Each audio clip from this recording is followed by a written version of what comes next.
կոնկրետ նպատակի շուրջ, այո, ես տեսնում եմ, որ հնարավոր է համախմբել։ Հայաստանի երկրորդ նախագահ Ռոբերտ Քոչարյանի համոզմամբ երկրում իրավիճակը փոխելու նպատակով ընդդիմադիր ուժերի համագործակցությունը հնարավոր է, բայց մեկ միասնական դաշինքով ընտրություններին մասնակցելը նա իրատեսական չի համարում, հաշվի առնելով այդ ուժերի մոտեցումների եւ ընկալումների տարբերությունները, ինչպես նաեւ անձնական հարաբերությունները։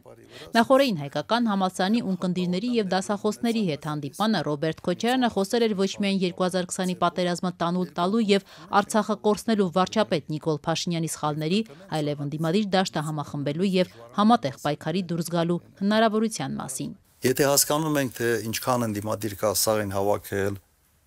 ասենց ասել, սաղը միասին է, տենց չի լինել։ Մենք մեզ չխաբենք։ Հնարավոր է որոշակի պայմանավորություններ ունենալ տակտիկական առումով։ Մեկ նպատակի գնալ, խաղի կանոններ ֆիքսել, իրար հետ պայմանավորվել, իրատեսական եմ համարում։ Հաջողության հասնողները հետո կոալիցիա կազմեն, միասին աշխատեն, այո։ Եթե օրինակ ընտրությունների ինչ որ պահ է գալիս, այդ ընտրությունների ժամանակ դաշինքներ ձևավորել, այո։ Բայց մի դաշինք ձևավորել, որտեղ կարող են լինել 15 միավոր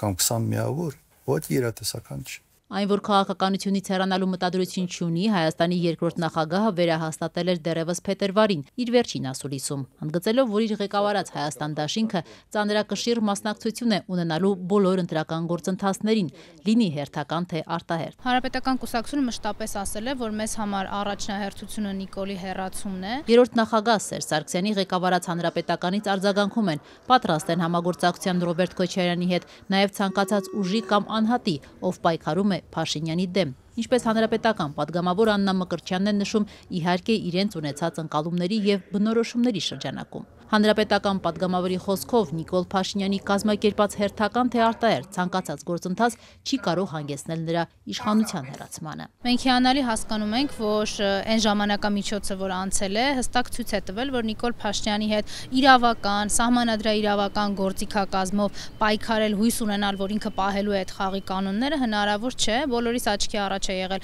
18 թվականի ատելության խոսքի, 21 թվականի չակուճով ընտրությունների գնալու, այսինքն այն ժամանակամիջոցը, որ իր համար անհրաժեշտ է արտահերթ կամ հերթական ինչ-որ մի պրոցես կազմակերպելու համար, ինքը դա անում է իշխանական լծակներով, պետական ռեսուրսը օգտագործելու միջոցով։ Մոտեցումների տարբերությունները նաև հաշվի առնելով հնարավորություն տեսնում եք համագործակցության Ռոբերտ Քոչարյանի հետ։ Չեմ համարում, որ իրական ընդդիմադիր ուժերը որևէ մեկ այդ ընդդիմադիր ուժերից համարում է, որ Նիկոլը դավաճան չէ։ Հետևաբար մենք այստեղ խնդիր չունենք։ Հանրապետական կուսակցությունը ընտրությունների մասին չի խոսում, մենք օր առաջ Նիկոլին հեռացնելու մասին ենք խոսում եւ պատրաստ ենք կանգնել ցանկացած վայրում, ցանկացած մարդու կողքին, ով որ այս օրակարգի մեջ է, այս տրամաբանության մեջ է, նորից եմ կրկնում, առանց ամբիցիայի ապագա իշխանության մաս կամ ապագա իշխանությունում բաժին ունենալու։ Այն, որ հանրապետականի եւ Քոչարյանի կողմնակիցների միջև կան դիրքորոշումների տարբերություններ, այդ մասին խոսել էր հենց Ռոբերտ Քոչարյանը։ Երկրորդ նախագահը պնդել էր, որ ընտրություններով հնարավոր է հաղթել Նիկոլ Փաշինյանին։ Մի դիրքորոշում, որն օրինակ չի համընկնում Հայաստանի երրորդ նախագահ Սերժ Սարգսյանի մոտեցման հետ։ Հանրապետականները իրենց հարցազրույցներում ասում են այս թեզը, որ ընտրություններով հնարավոր չէ, ինչ որ հաջողության ասեն։ Ես այդպես չեմ մտածել։ Դա տարաձայնություն է, այո, տարաձայնություն է։ Բայց դա փակում է ճանապարհը երկխոսության ինչ որ հարցեր քննարկելու, իհարկե չի փակում։ Իդեպ Ռոբերտ Քոչարյանը նաև խոստովանել էր, որ իր եւ Սերժ Սարգսյանի համակիրների ջրերը նույն առվով չեն հոսում։ Հետևաբար ըստ նրա ինքնանպատակ միավորումները կարող են բերել հիասթափությունների։ Եթե մենք ասենց կոպիտ ասած փորձենք միասին ինչ որ բաներ անել, իմ համակիրների մի մասը, որը չէր ընդունում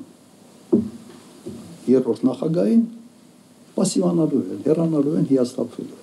Նման պատկեր ունենալու են նաև երրորդ նախագահի թիմը։ Մինչդեռ օրերս հանրապետականի ղեկավար Սերժ Սարգսյանը հորդորեց ընդդիմադիր ուժերին պառակտումները մի կողմ դնել եւ կենտրոնանալ Փաշինյանին հեռացնելու հարցի շուրջ, պնդելով աջակցելու են նույն նպատակը հետապնդող ցանկացած նախաձեռնությանը։ Մեր նպատակակետը հստակ է եւ անփոփոխ։ Այս պահին առաջնահերթ խնդիրը կապիտուլյանտ իշխանություններից ազատվելն է։ Եթե մեզ հետ կողք կողքի երբեմնի պայքարողների նպատակն այսօր այլևս նույնը չէ, մեր ճանապարհները չեն կարող մեկտեղվել։ Ընդդիմադիր ուժերի ակտիվացման ֆոնին հրապարակորաթերթն այսօր գրել է, թե բոլոր այն գործիչները, որոնք քիչ թե շատ ընդունելի են Կրեմլի համար, վերջին շրջանում մեկնել են Մոսկվա եւ տարբեր մակարդակների հանդիպումներ ունեցել։ Ըստ օրաթերթի շաբաթներ առաջ Մոսկվա է մեկնել երկրորդ նախագահ Ռոբերտ Քոչարյանը, որտեղ հանդիպել է Վլադիմիր Պուտինին։ Ազատությունը Ռոբերտ Քոչարյանի թիմակից Ագնեսա Խամոյանից փորձեց ճշտել, արդյոք Մոսկվայում կայացել է Քոչարյան-Պուտին հանդիպումը։ Առանց մեկնաբանության, պատասխանեց պատգամավորը։ Իդեպ Ռուսաստանի իշխող Եդինայա Ռոսիա կուսակցության հրավերով այս պահին Մոսկվայում են երրորդ նախագահ Սերժ Սարգսյանի ղեկավարած Հանրապետական կուսակցության գործադիր մարմնի անդամներ Էդուարդ Շարմազանովն ու խորհրդարանական պատիվ ունեմ խմբակցության քարտուղար Տիգրան Աբրահամյանը։ Նրանք մասնակցում են մեծ հաղթանակի 80-ամյակին նվիրված միջազգային միջկուսակցական համաժողովին։ Շարմազանովը Facebook-յան իր էջում գրել է. ՀՀԿ միասնական Ռուսաստան միջկուսակցական համագործակցությունը զարգացման նոր փուլ է թևակողում։ Առաջիկայում Մոսկվա կմեկնի նաև վարչապետ Նիկոլ Փաշինյանը Ռուսաստանի նախագահ Վլադիմիր Պուտինի հրավերով, մասնակցելու մայիսի 9-ին մեծ հաղթանակի 80-ամյակին նվիրված տոնակատարություններին։